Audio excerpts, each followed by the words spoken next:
नमस्कार, मी पंजाब डक. सांगायचं झालं तर जळगाव जिल्हा, बुलढाणा जिल्हा, त्याच्यानंतर धुळे, नंदुरबार, नाशिक, अहिल्यानगर, वैजापूर, गंगापूर म्हणजे या भागामध्ये आणखी 2-3 दिवस थोडं पावसाचं वातावरण आहे. म्हणजे 1 तारखेपर्यंत जळगाव जिल्हा, बुलढाणा जिल्हा, त्याच्यानंतर धुळे, नंदुरबार, नाशिक, कळवण या भागामध्ये आणखी 1 ऑगस्ट पर्यंत असं पावसाचं तुरळक वातावरण राहणार आहे, म्हणून हा अंदाज लक्षात येतात.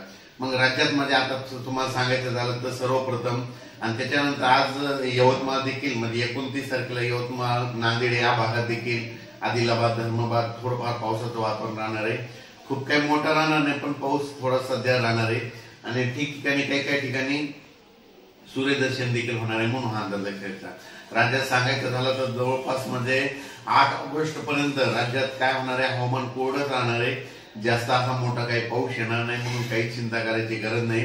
सांगायचं झालं तर 8 तारखेच्या नंतर 9 तारखेला मात्र काय झालं की सोलापूर जिल्हा, धाराशिव जिल्हा, त्याच्यानंतर सांगली जिल्ह्याचा काही भाग, त्याच्यानंतर इकडं लातूर जिल्हा,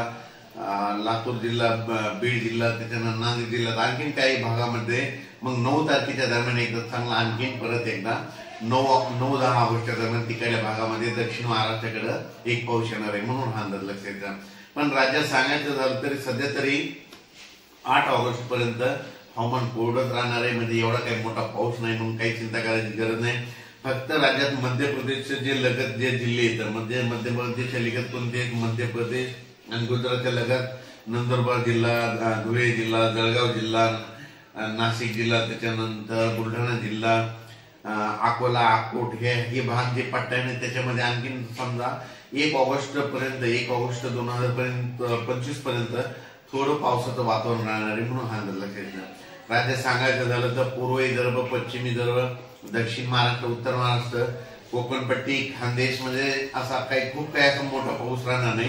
फक्त सध्या मात्र तुरळक पाऊस राहणार आहे, म्हणून हे लक्षात येतं.